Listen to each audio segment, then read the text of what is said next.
नमस्कार दोस्तों, स्वागत है आपका हमारे चैनल में। आज का वीडियो है जीएमपी यानी ग्रे मार्केट प्रीमियम के बारे में। अगर आप आईपीओ में निवेश करते हैं या करने की सोच रहे हैं तो ये वीडियो आपके लिए बहुत ही ज़रूरी है। तो चलिए बिना देरी के शुरू करते हैं।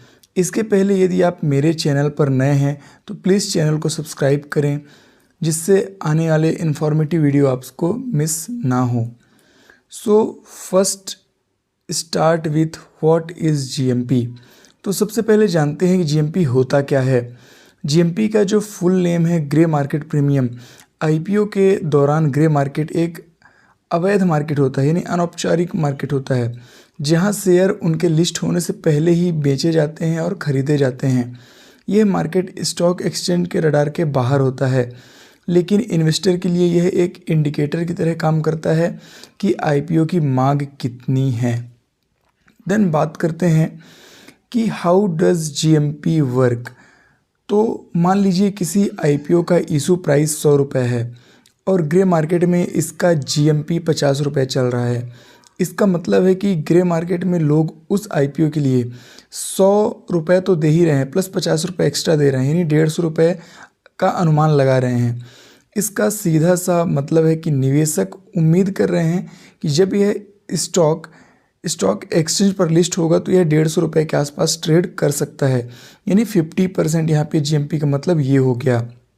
देन बात करते हैं benefits and limitations of GMP. तो जीएमपी का एक फ़ायदा यह है कि आपको एक आइडिया दे देता है कि आईपीओ के प्रति निवेशक की जो सेंटिमेंट है वो क्या है। बट यहाँ पे याद रखने के लिए जीएमपी एक अनौपचारिक मार्केट ही हमेशा आपको याद रखना है। यहाँ पर होने वाली डील्स बिना किसी रेगुलेशंस की होती है, इसलिए यहाँ रिस्क भी होता है, क्योंकि जीएमपी कभी 100% बताने के बाद भी गारंटेड नहीं होता है कि 100% पर लिस्ट होना है। या तो वो 50% पे हो सकता है, 0% पे भी लिस्ट हो सकता है, वो कभी भी चेंज हो सकता है।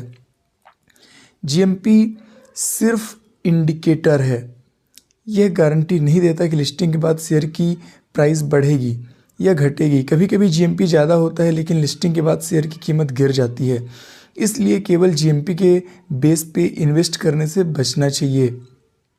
तो अब सवाल आता है कि आपको जीएमपी की जानकारी कहाँ से मिलती है और इसे कैसे समझें, इसको कैसे यूज करें। How to understand and use GMP, जिसके बेसिस पे कई लोग यहाँ पे इन्वेस्ट करते हैं, जीएमपी चेक करते हैं। तो जीएमपी के आंकड़े ज़्यादातर ऑनलाइन फोरम, आईपीओ जो ऑब्जर्वेशन वेबसाइट्स होती हैं और मार्केट एक्सपर्ट्स के द्वारा बताए जाते हैं। आपको सिर्फ जीएमपी पर डिपेंड नहीं होना चाहिए, आपको कंपनी के फंडामेंटल्स, बिजनेस मॉडल और इंडस्ट्री की ग्रोथ को ज़रूर देखना चाहिए। देन आईपीओ के ग्रे मार्केट प्रीमियम जीएमपी को कई फैक्टर प्रभावित कर सकते हैं। वहाँ पे ये इम्पॉर्टेंट कुछ मैं फैक्टर बताऊंगा जो इन्फ्लुएंस करते हैं जीएमपी को। या तो इनकी वजह से जीएमपी बढ़ती है या तो घटती है। उनमें से पहला है demand and supply. So share की हाई डिमांड से जीएमपी बढ़ सकता है, क्योंकि इन्वेस्टर लिस्टिंग के दिन मजबूत प्रदर्शन की उम्मीद करते हैं। और वीक डिमांड या शेयरों की अधिक ज़्यादा सप्लाई हो जाने से जीएमपी घट सकता है। तो यह दिखाता है कि निवेशक वीक लिस्टिंग की उम्मीद कर रहे हैं, यानी उनका वहाँ पे कॉन्फिडेंस नहीं बन पा रहा है। देन बात करते हैं कि फंडामेंटल्स, कंपनी के फंडामेंटल्स क्या हैं। मजबूत फंडामेंटल अच्छा बिजनेस और आईपीओ को अधिक अट्रैक्टिव बनाता है, जिससे जीएमपी बढ़ता है, और वीक फंडामेंटल से जीएमपी कम हो सकती है। देन तीसरी चीज़ है जो इन्फ्लुएंस करता है जीएमपी को, वो है मार्केट सेंटीमेंट। तो कुल मिला के मार्केट की जो सेंटीमेंट है जीएमपी को प्रभावित करती है। एक बुलिश बाजार में जीएमपी अधिक हो सकता है, क्योंकि इन्वेस्टर अधिक यहाँ पे इंटरेस्टेड होते हैं, कॉन्फिडेंट होते हैं। और एक बेयरिश बाजार में जीएमपी घट सकता है, क्योंकि यहाँ पे जो इन्वेस्टर्स होते हैं वो ओवर कॉशियस हो जाते हैं। चौथे पॉइंट की बात करें जो जीएमपी को अफेक्टेड करता है, वो है सब्सक्रिप्शन लेवल। सो अगर आईपीओ में ओवर सब्सक्राइब होता है तो यह इन्वेस्टर के इंटरेस्ट को दिखाता है, और जिससे जीएमपी बढ़ता है। और कम सब्सक्रिप्शन इंटरेस्ट की कमी को दिखाता है, जो कि जिससे जीएमपी कम हो सकता है।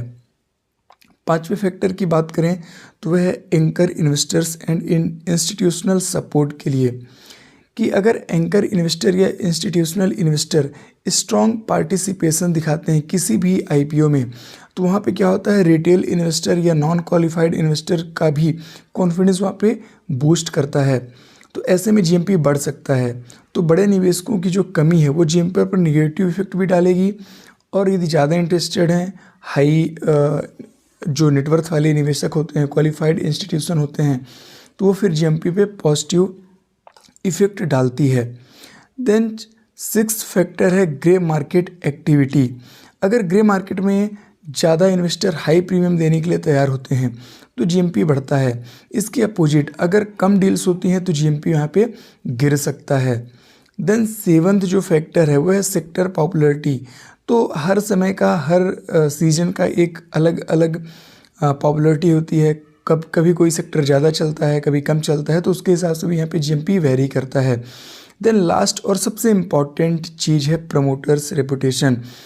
तो यदि उस कंपनी के प्रोमोटर्स काफ़ी ट्रस्टेड हैं, उनका जो हिस्ट्री है वो काफ़ी अच्छा है, तो ये बहुत ही ज़्यादा इन्फ्लुएंस करता है जीएमपी को। क्योंकि यदि प्रमोटर्स पर इन्वेस्टरों का कॉन्फिडेंस है, फेथ है, तो फिर वहाँ पे जीएमपी हाई हो सकती है, उनका पार्टिसिपेशन बढ़ सकता है। तो ये सभी फैक्टर मिलकर ये डिसाइड करते हैं कि बाज़ार में जो आईपीओ के सक्सेसफुल रेट है वो कितनी रहेगी। इसके अकॉर्डिंग ही ग्रे मार्केट प्रीमियम इफेक्टेड होता है। तो दोस्तों ये थी पूरी की वीडियो ग्रे मार्केट प्रीमियम के बारे में। उम्मीद है आपको समझ में आ गया होगा कि जीएमपी क्या है, ये कैसे काम करता है और इसे निवेश के समय कैसे यूज़ किया जाना चाहिए। अगर आपको यह वीडियो पसंद आई हो तो प्लीज़ वीडियो को लाइक करें, चैनल को सब्सक्राइब करें और अपने दोस्तों के साथ शेयर करें, ताकि वे भी इस महत्वपूर्ण जानकारी का जो बेनिफिट है वो ले सकें। आपका कोई सवाल है तो कमेंट सेक्शन पर ज़रूर पूछें। मिलते हैं अगले वीडियो में, तब तक के लिए धन्यवाद। Thank you.